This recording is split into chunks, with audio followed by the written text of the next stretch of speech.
મનસુખ વસાવા અને ચૈત્ર વસાવા બંને વચ્ચે આક્ષેપ પ્રત્યાક્ષેપોનો દોર સતત ચાલતો રહે છે। તેવામાં ફરી એકવાર મનસુખ વસાવાએ ચૈત્ર વસાવા પર આક્ષેપ કર્યા છે અને પ્રહારો કર્યા છે। તેમણે કહ્યું છે કે ચૈત્ર વસાવાથી કૂતરું તો શું બિલાડું પણ ડરતું નથી। મનસુખ વસાવાએ મતદારોને શિખામણ આપી અમને વોટ નહીં આપો તો કોઈ વાંધો નહીં, પણ ચૈતરને વોટ ના આપતા। આ પ્રકારનું નિવેદન મનસુખ વસાવાએ આપ્યું છે। કેજરીવાલ આદિવાસી વિરોધી છે તેવું નિવેદન પણ મનસુખ વસાવાએ આપ્યું। આદિવાસીઓના હક માટે લડતી બીટીપીને પતાવી દીધી અને ચૈત્ર વસાવા તો માત્ર મોહરું છે તેવું નિવેદન મનસુખ વસાવાએ આપ્યું। ચૈતર વસાવા જેલમાં કેમ માથે પડે અમારા માટે કે ભાજપ મનસુખભાઈ મોતીભાઈ આ બધા ચૈતરથી ડરે છે। અલા તારાથી કોઈ કૂતરું બી નથી ડરતું, તારાથી કોઈ બલાડો બી નથી ડરતું, ખોટી વાતો શું કરે છે? પણ જેલમાં કેમ ગયો? પેલા ફોરેસ્ટર ભીડગાડ આદિવાસી હતા ને જમીનના બાબતે જંગલની જમીનને લઈને એને માયરા ઘરે બોલાવીને ઢોર માર માર્યો, સખત માર માર્યો। ભીડગાડ એ આદિવાસી હતા। ભીડગાડ એટલે કોણ બિચારો? ભીડગાડ ક્યાં અને ચૈતર વસાવા ક્યાં? એને બિચારાને માર્યો આદિવાસી। અને તે બાજુ આમ આદમી પાર્ટીના કાર્યકર્તાનો છોકરો, જાઓ પીપળોદનો પૂછી લેજો, માલ ગામનો, નામ સાથે કહે છે માલ ગામનો, એના કાર્યકર્તાના છોકરાને માર્યો તો બીજાનું હું છોડે? ચૈત્ર વસાવા અમારી સાથે ફોન લાઈન પર જોડાયા છે। ચૈત્રભાઈ, એક તરફ એ વનકર્મીની વાત ફરી એકવાર મનસુખ વસાવાએ યાદ અપાવી કે તમે માર માર્યો તો, બીજી તરફ એવા પણ આરોપ લગાવ્યા અને પ્રહાર કર્યા છે તમારા પર કે ચૈત્ર વસાવાથી કૂતરું તો શું બિલાડી પણ ડરતું નથી।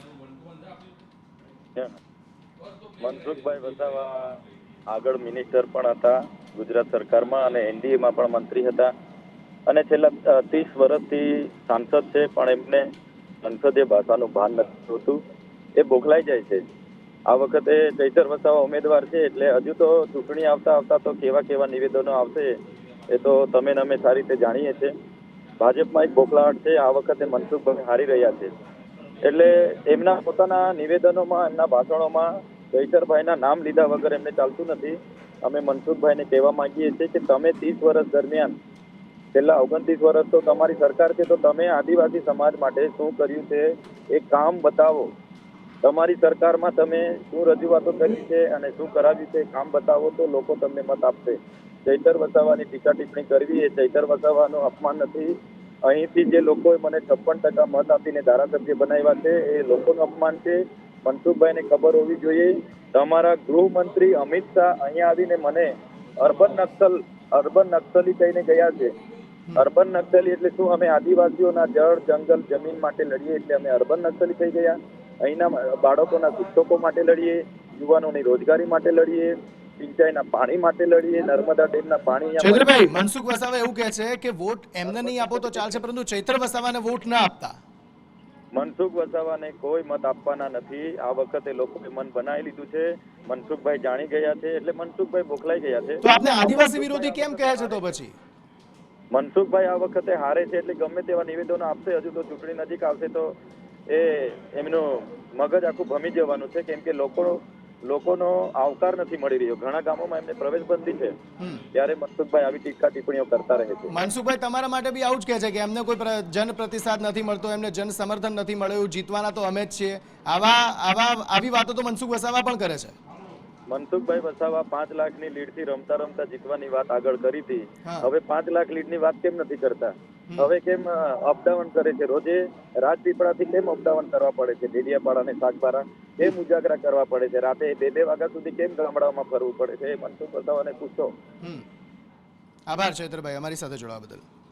તો નર્મદા ખાતે જ્યારે સભા સંબોધી રહ્યા હતા તે દરમિયાન મનસુખ વસાવાએ ચૈત્ર વસાવા પર પ્રહાર કર્યા, પરંતુ ચૈત્ર વસાવાએ જવાબ આપ્યો છે કે શા માટે આટલો બધો પ્રચાર કરવો પડી રહ્યો છે, જ્યારે તેમને ખબર જ છે કે જો તેઓ જીતે છે તો પછી 2 વાગ્યા સુધી રાત્રિના પ્રચાર શા માટે કરવો પડી રહ્યો છે। તેમણે કહ્યું કે જન સમર્થન ચૈત્ર વસાવાને મળી રહ્યું છે, મનસુખ વસાવા બોખલાઈ ગયા છે, હાર ફાળી ગયા છે, તેને લઈને જ આ પ્રકારની નિવેદનો જે છે, વાક પ્રહારો જે છે તે મનસુખ વસાવા કરતા જોવા મળી રહ્યા છે। આપણે જણાવી દઈએ કે ચૈત્ર વસાવા માટે મનસુખ વસાવાએ એવું કહ્યું કે કૂતરું તો શું બિલાડું પણ ચૈત્ર વસાવાથી ડરતું નથી।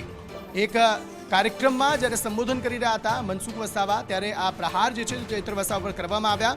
તેમણે એવું પણ કહ્યું કે અમને વોટ નહીં આપો તો વાંધો નથી, પરંતુ ચૈતર વસાવાને વોટ ન આપતા આદિવાસી વિરોધી છે આમ આદમી પાર્ટી તેવું તેમણે નિવેદન આપ્યું છે। ખાસ અરવિંદ કેજરીવાલની પણ વાત મનસુખ વસાવાએ કરી। તેમણે કહ્યું કે અરવિંદ કેજરીવાલ આદિવાસી વિરોધી છે અને ચૈતર વસાવા તો માત્ર મહોરું છે।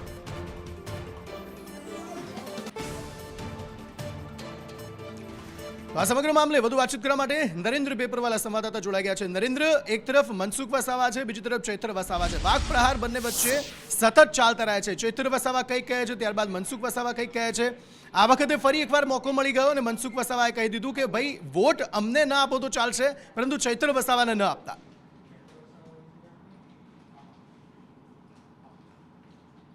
વસાવાનું એક મોટું નિવેદન જોવા મળ્યું છે। ડેડિયા સાગવારા વિસ્તારમાં તેમની જે રેલી હતી તેની અંદર તેમને સંબોધન કર્યું છે કે અમને જો વોટ ના આપો તો કંઈ નહીં, કોંગ્રેસને તેમને સંબોધન કર્યું હતું, પરંતુ ચૈતર વસાવાને વોટ ના આપતા સાથે સાથે એમને એમ પણ કહ્યું હતું કે જો અમને નહીં વોટ આપો તો તમે ચૈતર વસાવાને વોટ ના આપો, પરંતુ તેમને કહ્યું કે જો વોટ તમારે કોઈ આવતો હોય તો આદિવાસીઓના હક માટે કોઈ લડતું હોય તેને તમે વોટ આપજો। અને એમ પણ મનસુખ વસાવાએ કહ્યું હતું કે ચૈતર વસાવા જો વોટ તમારા બૂથમાં મળશે તો તાલુકા અને જિલ્લા પંચાયતની ચૂંટણીમાં પણ ભાગ માંગશે। આમ કહીને મનસુખભાઈ વસાવાએ ચૈતર વસાવા પર મોટા આરોપ કરી દીધા હતા। સાથે સાથે એમને એમ પણ કહ્યું હતું કે ચૈતર વસાવા કહે છે કે મનસુખભાઈ ડરી ગયા છે, ત્યારે મનસુખભાઈ વસાવાએ પોતાના સંબોધનમાં કહ્યું હતું કે ભાઈ ચૈતર વસાવા તારાથી તો કૂતરું શું બિલાડું પણ ડરતું નથી। અને સાથે સાથે અરવિંદ કેજરીવાલને પણ તેમને આદિવાસી વિરોધી કહ્યા હતા। એટલે કે જેમ જેમ મતદાનનો દિવસ આવતો જાય છે તેમ તેમ રાજકીય નેતાના વિવાદાસ્પદ બયાનો, આરોપ પ્રત્યારોપ જોવા મળતા રહ્યા છે। જી આભાર સમગ્ર માહિતી આપવા માટે।